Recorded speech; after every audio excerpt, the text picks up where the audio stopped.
Welcome to the CMN Church Planting Podcast. My name is Aaron Burke. I have the honor of being your host. Every single month, we're bringing new content to help church planters, church leaders, church multipliers get better, walk into all that God has for them. Our vision at CMN is to plant a healthy church in every community. And that's what we're doing. And we are talking to church planters, church leaders. It's been awesome hearing their feedback from you all. So make sure you just let us know how these podcasts are helping you. And today I have Paul and Christina Hanfere. Yes. Yeah. I've been working on the last name, but I've known Paul and Christina for a while now. They are unbelievable leaders, dynamic church planners. Christina, you came and preached at Radiant and just, they didn't even want me back after her. She's just so good. So dynamic communicators, but we're going to talk all things church planting, a little bit of y'all's story. I want to know how y'all planted a little bit. Y'all have a really interesting backstory. So tell everybody a little bit of who you are. Yeah, so we planted Overflow City Church in 2018. And going into it, my background was I worked for a defense contractor for 5 years. God called me out of that into ministry. I really didn't know anything, I had very little church background. Led a young adults ministry for about a year and a half, and we launched out of that. And so kind of similar story to you and coming out of. Yeah. And so I moved from Toronto in 2016, a week before we got married. And I knew for both of us, there was a call on church planting that it was very, very clear. And so when we got married, we felt that the transitional time to move forward towards that church plant was at that time in 2016. And so we led the young adult group for about a year, and we had a very clear timeline of when we knew the Lord wanted us to plant. So we hunkered down and just started vision casting and getting ready for our church planting in 2018. And we had actually just gotten married. So I'm doing this timeline online going. We were literally on the way back from our honeymoon. On the plane We ride. were doing like sketching out stuff for church planting. Yeah. And I wouldn't That's such a different honeymoon than I had. Very different and not advisable, by the way. I would not recommend that to anyone. Yeah. Don't do that. Yeah. But nonetheless, we were planning and we didn't even know what we were doing, to be honest. And then we came to CMN launch, and that's what changed everything for us. And we in fact, you were our first instructor there. Was I? Man, I hope I helped you guys. I think that's so interesting because, first of all, if you're listening to this and you want to plant a church, you've heard me say it before. The website you go to is iwanttoplantatchurch.com. iwanttoplantatchurch.com. And we help church planners because there's people like Paul and Christina who have a dream in their heart and they just don't know what to do. Right. Katie and I, when we went to our training, we didn't even know what city we were going to yet. And we just went going, we got a dream. We've got like 3 or 4 options. We don't know where to go. And it was in the training that things became more and more clear. So how did you pick where you're going to plant? Which tell everybody where you planted. Yeah, so we planted in Silver Spring, Maryland, which is 6 miles outside of Washington from the capital. So if you hit 16th Street, drive straight for 6 miles, you'll run right into where we're at. Yeah. And so I grew up in the Northern Virginia area, moved away to the Midwest for a little bit, and then came back and really just had my roots here. God had always just put this place on my heart. I remember someone asked me one time, if you could move to any other state, what state would that be? And it hit me. I never thought of ever moving from this place. And so God really put a heart for this city and this place in my heart. Yeah. And when we got married, God put that same burden on your heart too, right? And we knew that the Lord wanted us to be able to impact the community and the space that we were living in. And so as soon as we moved, we knew this is where we need to make a difference. And so it was very clear. That's how we came to the location of interesting. Where we actually, the first apartment that we got together was, and we didn't even know it yet, was literally across the street. A 2-minute walk from the Regal that we'd be meeting in for setup. Right. Like, I mean, I could see it from the window. Yeah. And so, I mean, we moved in first and then we're looking for property or looking for a place to meet. And then Regal came up and we asked them, they said they had availability. It's like, man, how about that? Yeah. Like if that wasn't a sign, then I don't know what is. Yeah. All right. Tell me about the launch, Christina. Like y'all launched the church. built a team. How many were on the team? Did people come to the church? What happened? Yeah, so we launched in September on a very rainy day, and we actually woke It's up that funny day. how don't you remember that day? It's like nobody else remembers it was a rainy day, but you do. It haunts you in good ways and also in some terrifying ways. Right. But we woke up September to launch our church, September 9th, and we woke up and it was just pouring. It was just raining like crazy. And I remember waking up and looking at each other and be like, this was a mistake. This was a mistake. We messed up. a sign. We didn't hear the Lord. This was not God. We don't know what we're doing. And we showed up to church that morning, honestly, just ready to rejoice if 20 people walked in through Just for the sake of our dream team. Like we just want, like just for their heart's sake, God, let someone show up. Right. And so our dream team was pumped up. They're ready to go. We're walking in not knowing what to expect. We launched the church and we just walked in. And I remember during the first song, just praying like, Lord, just do something that's indicative of your hand on this church and of your hand of this vision.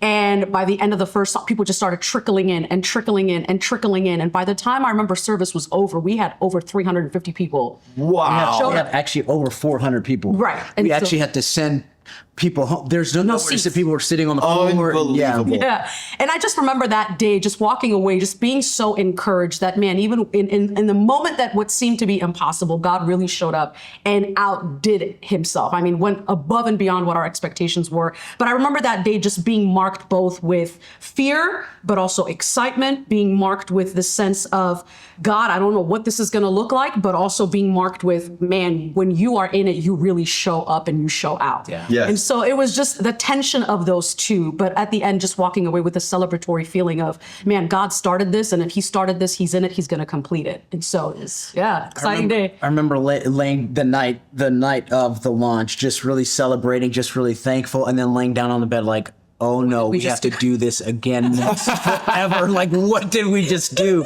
But in it was also this sense of God's nearness, but also this sobering reality of what we just embarked on. Right. And so, yeah. And That then feeling hasn't left. nobody ever left the church. Y'all stayed at 400 people. Tell us about the weeks after. Like, give people the behind the scenes of reality of church planting. Yeah, so we launched a little over 400, and we were able to grow the church to about 200 people. Yes, very good. That's how gifted you Reality are. set in, yeah. Yeah, I knew my leadership gifts were just flourishing at that point. But so we were able to stabilize around 200 or so, and then getting some good momentum. And then obviously COVID hits, and in this unique space and we're in DC, we were actually closed for 15 months. 15 We could months. not meet for 15 months. Yeah. And so we had to start from scratch. Right, Remember just right. how overwhelming that was? It was. And, it was just really difficult because we had such great momentum. Everything was going really, really great. Things were stabilized. Things were going awesome. And then COVID comes out of nowhere. And for 15 months, we're closed. And so now, not only are you battling the discouragement, but also it's, man, the 2 years worth of work that we put in God. Right. Now we got to go back and restart that process all over again. Because in 15 months, you're coming back as a brand new church all over again. And just remember battling just the Lord. I mean, we just put everything we had in the last almost 2 years. Now we got to start all over again. Yeah. That was a struggle for us in many ways. Because there's a lot of energy, a lot of time and investment to launch something. Yeah. And it takes something out of you, and to redo that again, and being at the epicenter of DC, where I mean, it's a center of everything. So there's a lot of stuff that went on with that. But we came back and did the people stay with you? we have pretty much a new church for the most part. Our team, our leadership team stayed. Yeah. But I mean, you look out and I mean, it's The crowd is entirely new. pretty. Wow.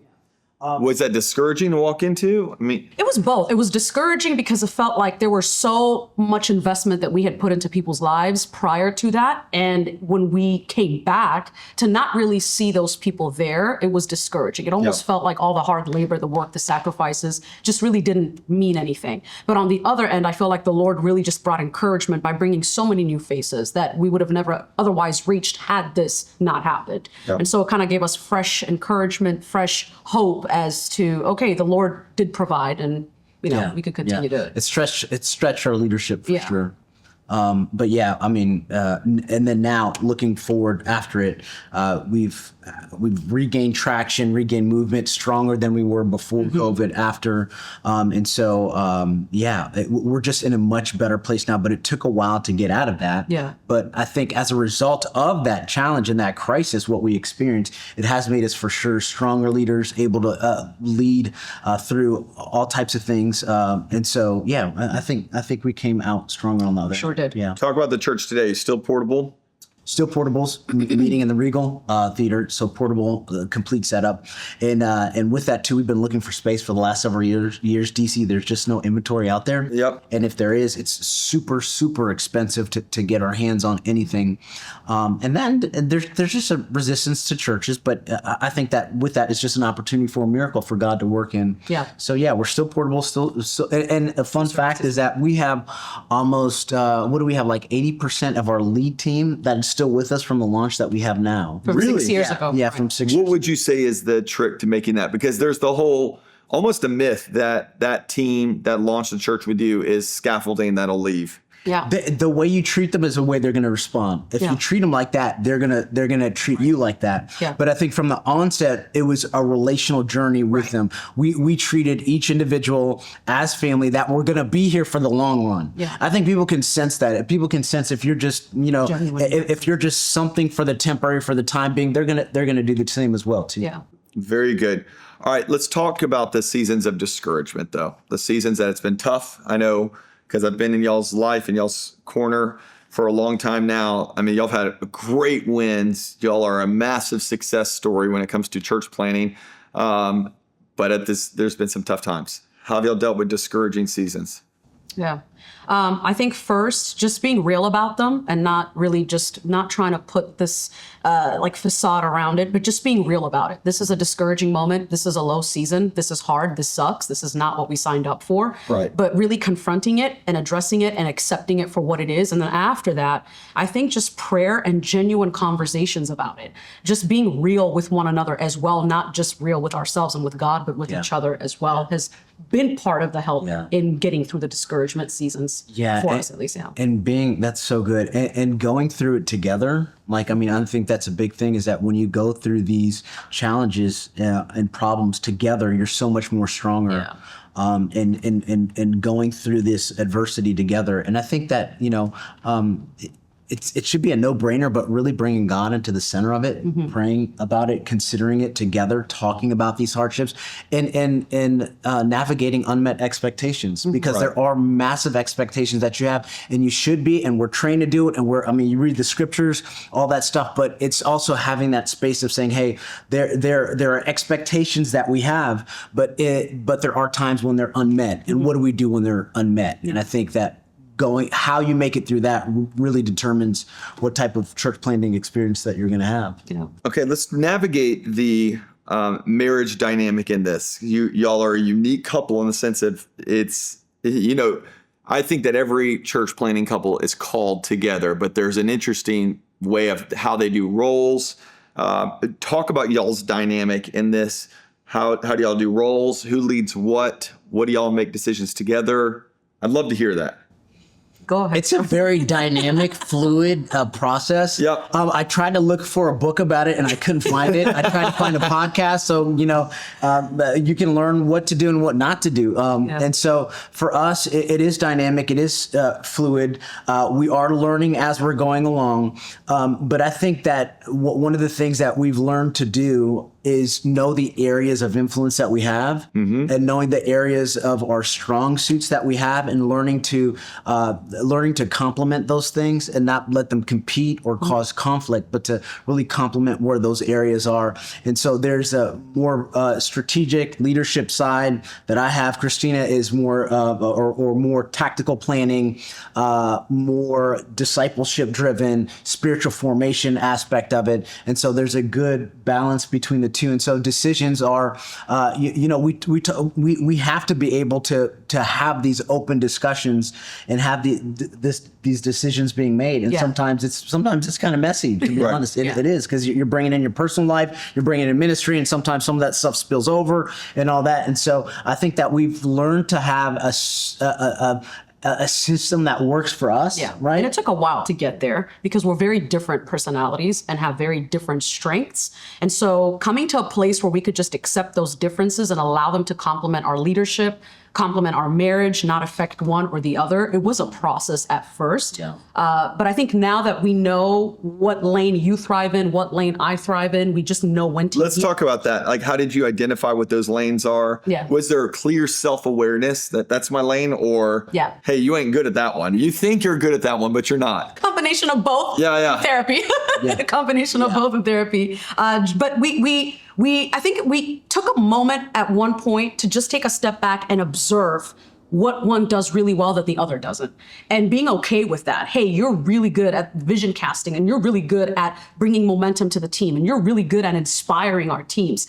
I'm going to yield to you in that because that's not my strength. My strength is how do we get from point A to point B? How do we organize? How do we create systems? How do we make sure there's organization? How do we make sure people have clear communication? That's my strength. So I'm going to take that and I'm going to run with it, but I'm going to let you thrive in the area that I know is your strength, which isn't mine. So we have to be observant of each other, take a step back, and be okay with, hey, if this is what you're strong at doing, that is not a threat to my gift and to my calling. I'm going to let you run and be great at what you do, and I'm not going to let that threaten what I'm great at doing. We're just going to yield to each other in those moments. But it took time. So we've learned how to give each other space and room to strive because there's a way of approaching it and saying, I think that you should do this and I should do this, as opposed to, hey, why don't we give each other some room and let's see what we thrive in and then begin to champion those things along. And so there's some things that we were thriving in that we didn't even know that we needed the other one to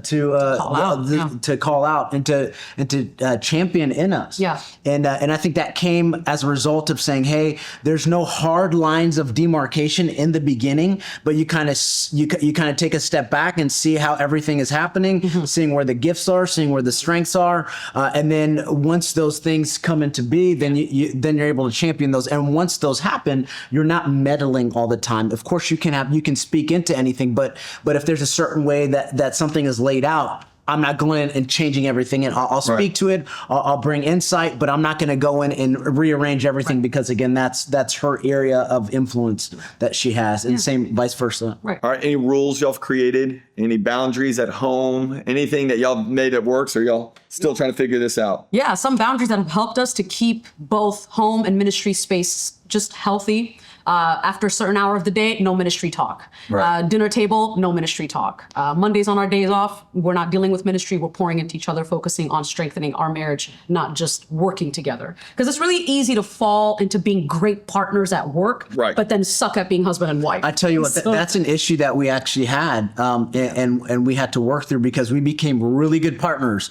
in ministry. But it's like when it came to marriage and lovers, that it was kind of a challenge because it was like we're so used to being in this in this working dynamic that it became a challenge, and we had to really intentionally work. Because I think the natural bent is to go towards that, especially if you're both passionate about ministry, passionate about serving God. The natural bent is just to go that way, and so we actually had to pump the brakes and say, hey, let's work on our marriage to thrive, because the healthier that our marriage is, the healthier the church is going to be. And so the boundaries more for us were just creating clear lines of separation between ministry versus marriage and how we relate to each other in both of those spheres. Very good. Who's the tie break? Y'all both are. I love that face. Aaron. I'll let you answer that. So the best idea is a tie break. I mean, that's a good way of saying it. So it's whatever with all ego on the floor and not brought into the situation, what is the best idea of doing it? That's the winner. That's a tiebreaker. I love that. Let's just talk about when y'all put on staff or team members. How do y'all communicate to them, y'all's team? They might be from different churches and different backgrounds. Where it's, well, he was the pastor, or she's the boss. How do you present to them so they don't play mom and dad against y'all and go to you for one and with the other? Yeah. So how's that presented to the church? Yeah, for the so staff? I'm the lead of the two. We're co-pastoring, but of the co-pastors, I'm leading of the two. Yep. And so in that, I think that we have to be unified in everything, or else, because people can sense it. If we're not unified in what we're doing, people are going to start picking favorites and not knowing what to do and who to go to. Right. And did you want to? Yeah, no, that's actually really good. And they're really good with, so we have a very observant team, and so they observe what our dynamic looks like and they feed off of that. Yep. And so when they see me yield to him in certain things, or not trying to, put my foot down on certain things, they understand that there is a level of authority here that we all have to learn to submit to. And so based off of that, they're able to feed off of our energy and then work accordingly with that. So I think that we've done a really good job, I think, at showing them that we've not had any issues in the sense and that empowering pick that up. her as a leader too, and saying, hey, she is a strong voice, she is a powerful leader, and for them to see that and to know that. And it first starts with me, first starts with me, and acknowledging that leadership capacity in her, and then making space and room for it, and not trying to snuff it out, but embracing it. And I think that when the team sees that, when the team is aware of, hey, they're both in this together, it really eliminates all that sideways energy that's in place. I think when we're strong, but if we're not strong, then things start to come unglued and people start to, I love that. I think the idea of being on the same page is so vital. And the fact that y'all are communicating, talking it out, because if it's unclear to you, it's very unclear to everybody else. We have just a couple minutes left. I want y'all to be able to look at that camera and encourage some young church planners that are going, man, maybe it's their marriage that's not working, or the church plan's not working, or it's just a struggle. What's your encouragement for them? I would say that that God has placed you with your spouse for a reason. There are things that they can do that you can't do, and there's things that you can't do that they can do. And so God has put you together for a specific reason and a specific purpose, and that when you start working together and complementing each other and what the vision is and what the plan is that God has over your life, you can do something really special in it. Yeah, and I would also just encourage you to remember that as God is growing your church, he's also growing you as a person, and he's also growing your marriage. And so embrace the process and the tension that is found in both of those spaces. That if there's going to be tension and if there's going to be challenges in your church leadership and you being a church planter, you're going to face some of that at home as well, because God is bringing growth in both of those spaces. And so embrace the process and know that God is building something beautiful, not just through you in your church, but also through you in your own marriage and in your own life. That is incredible. This has been the CMN Church Planning Podcast, where we are helping church planners, church leaders, church multipliers get better. And I'm telling you, Paul and Christina are one of those great wins that we have seen a healthy church launched in the community. And I love how God is multiplying it and making it grow. And it's not easy, but it's worth it. And thank y'all for the marriage you have, the voice you have, and staying with it. Thanks those who watch this and listen to this. Make sure you join us every single month for a new episode. Subscribe, share it with your friends, and let's plant a healthy church in every community.